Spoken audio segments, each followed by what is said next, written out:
Salut à tous, dans cette vidéo je vais vous montrer comment ont été réalisées certaines scènes de Star Wars 9.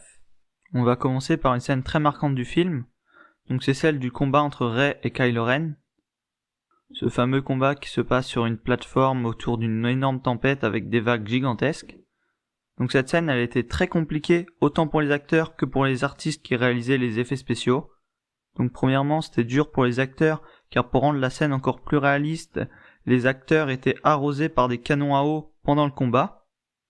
Donc on pourrait se dire que c'était cool, s'il faisait beau, c'était l'été, sauf que pas du tout, c'était en plein mois de novembre, et d'après ce qu'ils ont dit, il faisait bien froid. Donc maintenant je vais vous dire pourquoi ça a été aussi très difficile du côté des effets spéciaux. Donc pour bien comprendre, ce qu'il faut bien voir, c'est que les vagues, elles s'écrasent sur toutes les surfaces et qu'elles vont dans tous les sens.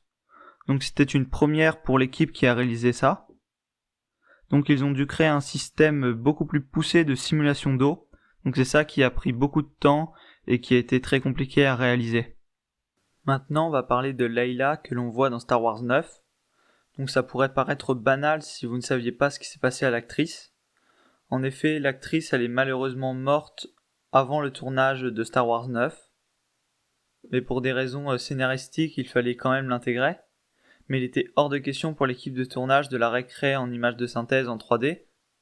Donc pour ce faire, les monteurs, ils ont décidé d'utiliser des vidéos du tournage de Star Wars 7, Le Réveil de la Force, afin d'avoir ces réelles expressions faciales de manière réaliste et naturelle.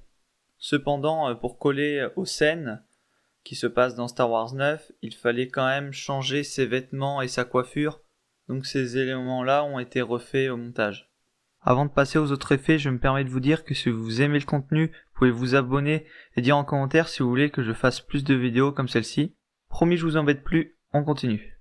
Là, je vais vous montrer comment ils ont réalisé Babu Frick. Donc pour bouger sa tête, il avait une tête animée.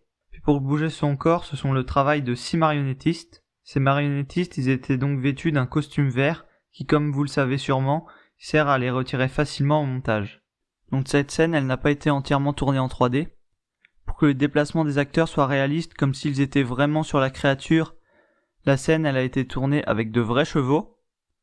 Puis ces chevaux ils ont été ensuite repris au montage et ils les ont transformés. Donc dans un film, ce sont toutes ces interactions avec le réel, comme les canons d'eau que je vous ai montré tout à l'heure, ou dans cette scène qui améliore le réalisme du film. Ça permet aux acteurs de mieux se repérer dans la scène qu'ils jouent, et ainsi qu'ils aient un meilleur jeu d'acteur. Pour finir, on va passer à une scène pour le coup tournée entièrement en 3D, qui a demandé des milliers d'heures de rendu. Donc c'est bien évidemment le moment où toute la flotte alliée, elle arrive avec un très grand nombre de vaisseaux. Donc ces vaisseaux-là, ils sont très variés. Déjà, ça a dû prendre beaucoup de temps pour la modélisation. En plus, ce qui est impressionnant, c'est que la flotte, elle est composée de pas moins de 16 000 vaisseaux. Alors là, je ne vais pas vous présenter une scène, mais je vais juste vous dire le nom de la boîte qui a réalisé les effets spéciaux de Star Wars 9. Donc c'est Industrial Light and Magic. Donc c'est une grosse société d'effets visuels qui appartient à Disney justement. Et elle a réalisé plein de films. Donc ils ont réalisé bien évidemment les Star Wars, Avengers Endgame, Captain Marvel, les Ant-Man. Ils ont également fait par le passé Pacific Rim, Transformers, les Pirates des Caraïbes. Donc voilà, j'en cite que quelques-uns, mais vous pouvez voir déjà que c'est une très grosse boîte d'effets visuels.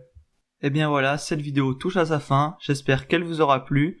Donc n'hésitez pas à dire en commentaire si vous voulez d'autres épisodes, parce que bien évidemment l'univers de Star Wars est tellement vaste qu'on pourrait faire des centaines de vidéos dessus.